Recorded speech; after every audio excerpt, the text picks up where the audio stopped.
Le président français Emmanuel Macron utilise une fois de plus le franc-parler comme outil de stratégie diplomatique, en visant cette fois le président de la République centrafricaine, RCA.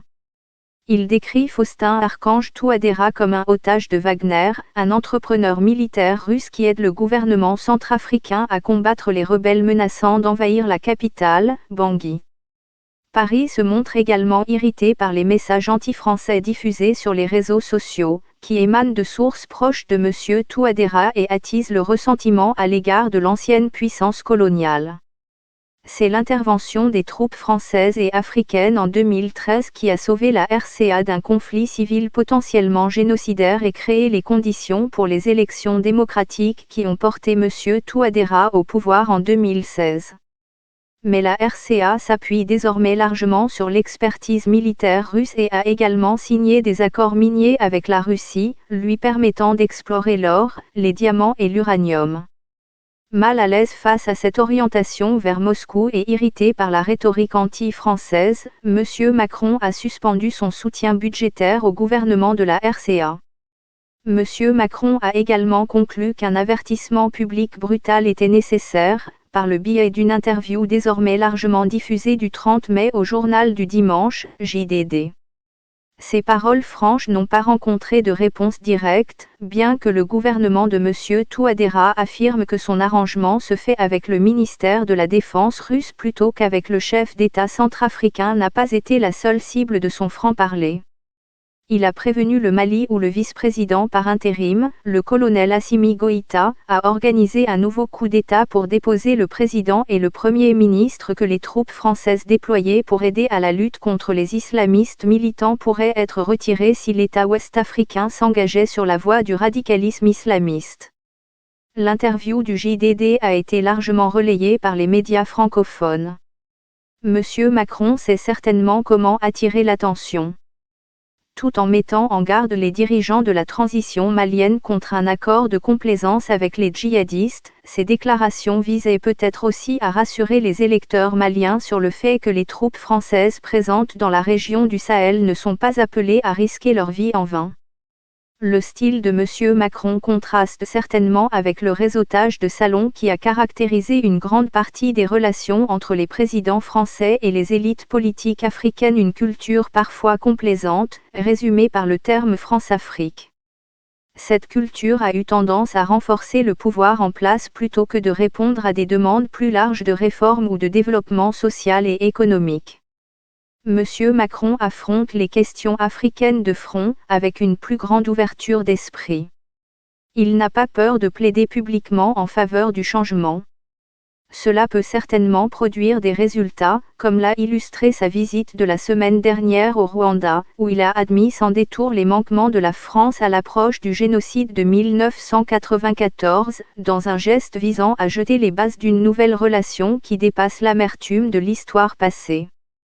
Mais son style personnalisé, avec son langage direct et son impatience occasionnelle à l'égard du protocole diplomatique, relève de la haute voltige et peut paraître arrogant.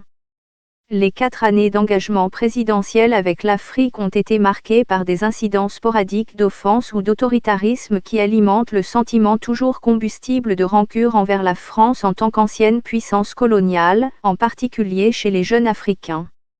Mais ces 4 années ont également été marquées par une volonté courageuse de s'attaquer de manière proactive aux questions délicates et d'explorer de nouvelles façons de faire les choses.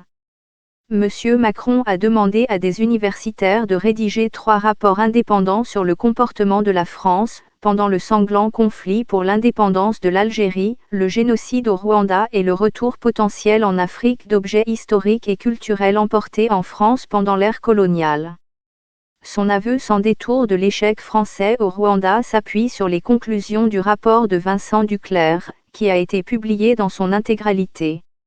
Lorsque le président français reçoit le rapport de l'historien Benjamin Stora sur l'Algérie en janvier, il annonce qu'il lancera une série d'initiatives basées sur ces recommandations, dont un certain nombre seront organisées par une commission Vérité et Mémoire dirigée par le professeur Stora. Les critiques estiment que M. Macron n'a pas pris la pleine mesure de ce qui est nécessaire, mais la mise en œuvre des recommandations en partenariat avec l'Algérie pourrait être entravée par les difficultés politiques internes actuelles de l'État nord-africain. La restitution d'objets culturels a déjà commencé, une épée a été remise au Sénégal et la couronne d'une estrade royale a été rendue à Madagascar, tandis que des dispositions sont en cours pour le retour de 26 objets au Bénin. Mais au-delà de ces gestes culturels et symboliques, M. Macron tente de trouver un équilibre difficile, auquel serait confronté tout président français en 2021. Les décideurs politiques de Paris estiment que l'Afrique est un continent d'une importance considérable, un voisin proche de l'Europe avec des populations et des économies en croissance rapide mais confrontées à de profonds défis de développement. La France et l'Union européenne doivent donc rester fortement engagées, par le biais de relations politiques, d'une aide au développement qui atteindra 0,55% du revenu national brut en 2022 et d'une présence militaire continue, notamment pour lutter contre les groupes militants et soutenir les efforts de stabilisation du Sahel, une bande de terre semi-aride située au sud du désert du Sahara qui comprend le Mali, le Tchad, le Niger, le Burkina Faso et la Mauritanie. Mais l'ampleur même de cet engagement peut également exposer Paris à des accusations d'ingérence post-coloniale. Les efforts déployés pour réformer le franc communauté financière africaine, une monnaie utilisée par 14 pays et rattachée à l'euro par une garantie du gouvernement français, en sont une bonne illustration. En 2017 déjà, M. Macron fait valoir que si les gouvernements d'Afrique de l'Ouest choisissent de réformer la monnaie, son pays les soutiendra. Un assouplissement limité de la première étape du contrôle français a été annoncé en décembre 2019. Mais les demandes populaires et intellectuelles pour des changements plus profonds persistent et la France continue d'être accusée de chercher à maintenir un contrôle indirect même si, en réalité, la poursuite de la réforme dépend du dépassement de sérieux défis techniques et des différences politiques entre les gouvernements ouest-africains. Au Sahel, certains critiques accusent Paris de maintenir des troupes déployées pour protéger ses intérêts économiques.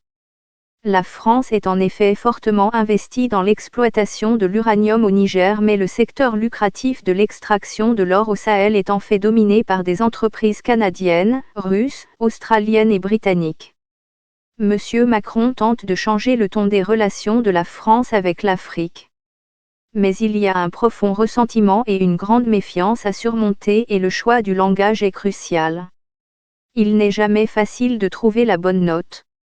Lorsqu'il prend la parole aux funérailles du défunt président tchadien Idriss Déby en avril, la déclaration de M. Macron en faveur de la stabilité et de l'intégrité territoriale du pays est largement interprétée comme un soutien à la nouvelle junte dirigée par Mahama, le fils de Déby. Pourtant, dans les faits, il appelle également à l'inclusion, au dialogue et à une transition démocratique, des points qui sont beaucoup moins remarqués. Paul Melly est consultant auprès du programme Afrique de Chatham House à Londres.